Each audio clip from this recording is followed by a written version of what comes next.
தினமொரு வேத வசனம். நான் தலை குனிந்த போது என்னோடு கூட வந்தே நான் குனிந்த. கர்த்தர் உன்னை வாளாக்காமல் தலையாக்குவார், நீ கீழாகாமல் மேலாவார். உபாகமம் 28 அதிகாரம் 14வது வசனம்.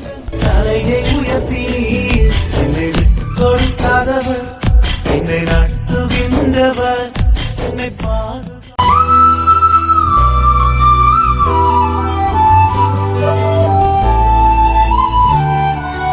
கர்த்தர் உங்களையும் உங்கள் குடும்பங்களையும் ஆசீர்வதிப்பார்.